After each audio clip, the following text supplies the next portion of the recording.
اعوذ باللہ من الشیطان الرجیم، بسم اللہ الرحمن الرحیم۔ السلام علیکم میرے بہن بھائیوں، امید کرتی ہوں کہ آپ سب خیریت سے ہوں گے۔ اللہ تعالیٰ آپ لوگوں کو ہمیشہ شاد و آباد رکھے، آمین۔ تو میرے پیارے بہن بھائیوں، حج کا سفر ہے، حج کا مہینہ آنے والا ہے اور حجاج کرام جو ہیں وہ لبیک کا نعرہ لگاتے ہوئے مکہ مدینہ کی طرف رواں دواں ہیں۔ میرے پیارے بہن بھائیوں، جو میرے بہن بھائی اس وقت حج کی سعادت حاصل کرنے کے لیے جا رہے ہیں، ہم سب کی دعا ہے کہ اللہ تعالیٰ ان لوگوں کے حج کو مبرور فرمائے اور ان کی عبادتوں کو قبول فرمائے، آمین۔ میرے پیارے بہن بھائیوں، جب ہم اس مقدس سرزمین پہ قدم رکھتے ہیں تو وہاں پہ بہت ساری یادیں ہمارے نبی پاک حضرت محمد مصطفیٰ صلی اللہ علیہ وآلہ وسلم سے جڑی ہوئی ہیں، اور وہاں بہت ساری چیزیں دیکھنے کو ایسی ملتی ہیں، عمارتیں یا مقامات جو ہمیں 1500 سال پیچھے لے جاتے ہیں اور ہمارے ایمان کو تازہ کرتے ہیں، جن کو ہم زیارتیں کہتے ہیں۔ تو جو لوگ وہاں جا رہے ہیں ان کے لیے یہ ویڈیو بنا رہی ہوں، شاید ان کی معلومات میں اضافہ ہو، اس لیے آج تھوڑی میری ویڈیو جو ہے وہ مختلف ہے۔ تو آج جو سب سے پہلی زیارت جا کے وہاں حجاج کرام کر سکتے ہیں وہ ہے کہ آپ مشرقی صحن سے نکلتے ہوئے جو صفا مروہ ہے وہاں سے تھوڑا سا آپ چند قدم کے فاصلے پر جائیں گے نا، تو آرام سے آپ پیدل بھی اس زیارت کو دیکھ سکتے ہیں، اس کی زیارت کر سکتے ہیں اس عمارت کی، اور وہ عمارت ہے ہمارے پیارے نبی حضرت محمد مصطفیٰ صلی اللہ علیہ وآلہ وسلم کی جائے پیدائش۔ یہ شیب ابی ابن علی کا علاقہ کہلاتا تھا، سوق اللیل وہ گلی یا محلہ تھا، اور وہاں پہ تمام اس کو کہنا چاہیے کہ وہ بڑا ایک لگژیریس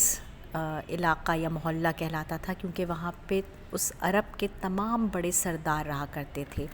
آپ صلی اللہ علیہ وآلہ وسلم کی جس گھر میں پیدائش ہوئی وہ آپ کے دادا حضرت عبد المطلب کا تھا، اور بالکل اس گھر کے سامنے ابو جہل جو سردار تھا عرب کا اس زمانے میں، اس کا گھر تھا۔ تو یہ تمام محلہ جو ہے وہ سرداروں کے گھروں پر مشتمل تھا، لیکن آج ابو جہل کے گھر پہ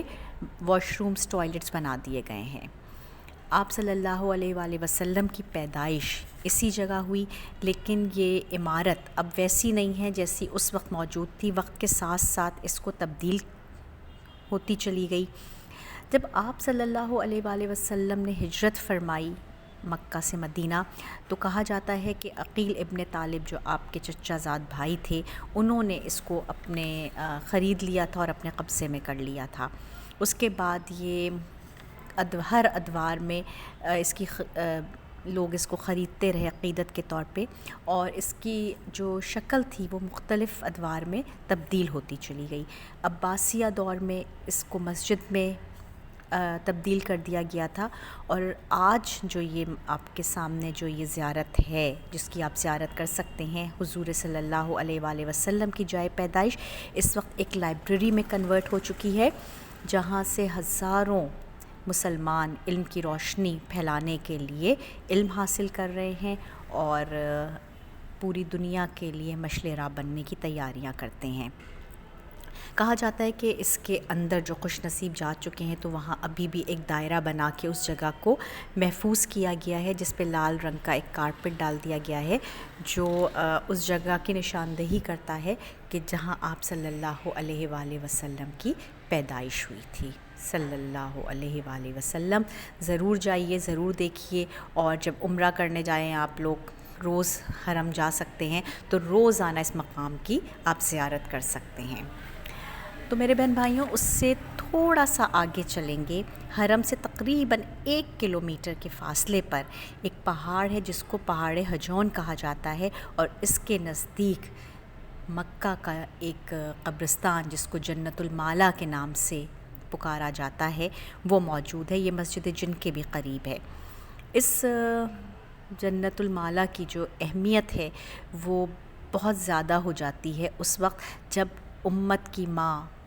حضور صلی اللہ علیہ وآلہ وسلم کی پہلی زوجہ، اسلام قبول کرنے والی پہلی خاتون حضرت خدیجۃ الکبریٰ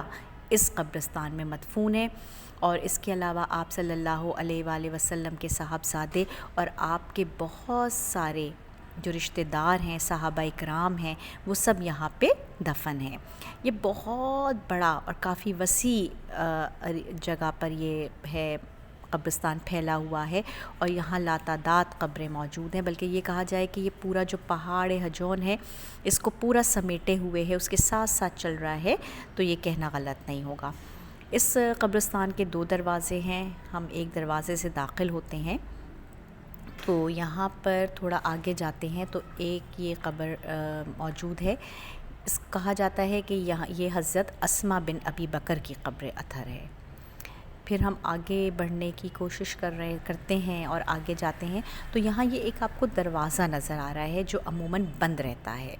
اور اس کے بند رکھنے کی وجہ یہ ہے کہ کہا جاتا ہے کہ یہاں آپ صلی اللہ علیہ وآلہ وسلم کا خاندان کے بہت سارے لوگ مدفون ہیں، اور بہت سارے صحابہ کی قبریں یہاں موجود ہیں۔ یہ ہفتے میں ایک دفعہ شاید صفائی کے لیے کھولا جائے تو کھولا جاتا ہے، ورنہ یہ عموماً بند رہتا ہے، اور پلاسٹک سے اس کی جو یہ 4 دیواری ہے اس کو بند کر دیا جاتا ہے۔ یہاں سے تھوڑی سی پلاسٹک ہٹی ہوئی تھی تو اس کی تصویر لے لی جا سکتی تھی۔ تو یہ جو آپ کو قبر نظر آ رہی ہے یہ حضرت خدیجۃ الکبریٰ کی قبر مبارک ہے، اور ہزاروں سلام، ہزاروں درود ہماری ماں کے اوپر، اور ان کے ساتھ حضرت قاسم کی قبر بھی یہیں موجود ہے۔ یہ جو آپ کو ایک جھنڈ سا نظر آ رہا ہے یہاں کے لیے یہ مشہور ہے، اب واللہ عالم بالغیب کہ یہ بات کہاں تک صحیح ہے، لیکن سننے میں یہ آتا ہے کہ اس کے قریب آپ کے دادا حضرت عبدالمطلب اور آپ کے چچا حضرت ابو طالب کی قبر اس کے ہی قریب موجود ہے۔ تو یہ جنت المالا کی تھوڑی سی تفصیل تھی۔ اس کی زیارت بھی آپ کر سکتے ہیں، یہ 15 سے 20 منٹ آپ واک کر آئیں گے تو آپ کو اس کی زیارت ہو جائے گی۔ تھوڑا سا ہم آگے بڑھیں گے، مسجد الحرم سے قریب ہے، جنت المالا کے قریب ہے، بلکہ یہ کہا جائے کہ مسجد جن ہے یہ، اور اس کے پیچھے ہی جنت المالا چل رہا ہے۔ یہ مسجد جن کے نام سے مشہور ہے، اور اس مسجد کے لیے کہا جاتا ہے کہ اس کو کئی بار اس کو شہید کیا گیا اور پھر تعمیر کیا گیا، اور یہ جو علاقہ ہے یہ غزوہ یا غزہ کا علاقہ کہلاتا ہے، اور اس کی چھوٹی سی ایک ہسٹری ہے اس مسجد کی جو میں آپ کو بتاتی ہوں کہ ہمارے پیارے نبی صلی اللہ علیہ وآلہ وسلم جب تبلیغ کے لیے پہلی مرتبہ طائف کے مقام پر گئے تھے تو آپ کو وہاں پہ واپسی پہ آپ سورہ رحمان کی تلاوت فرما رہے تھے، اور جب آپ سورہ رحمان کی تلاوت فرما رہے تھے تو اس وقت وہاں سے 7 جو جن تھے ان کا وہاں سے گزر ہوا تھا، تو انہوں نے آپ نے ان کو وہاں پہ کل دیکھ لیا، اور اس وقت آپ کے ہمراہ جو تھے وہ حضرت زید بن حارثہ تھے۔ اس کے بعد آپ صلی اللہ علیہ وآلہ وسلم جو تھے وہ دوسری دفعہ آپ کی ملاقات جنوں سے ہوئی، تو اس وقت آپ کے ساتھ حضرت عبداللہ ابن مسعود آپ کے ہمراہ تھے۔ آپ نے ان کو ایک دائرہ کھینچ کے وہاں پہ بیٹھنے کا حکم دیا، اور آپ نے اس کی تلقین فرمائی کہ آپ نے یہاں سے نہیں ہٹنا، تو وہ وہاں پر ہی بیٹھے رہے، لیکن ان کا کہنا یہ تھا کہ مجھے وہاں پر 2000 جھنڈے والے نظر آئے،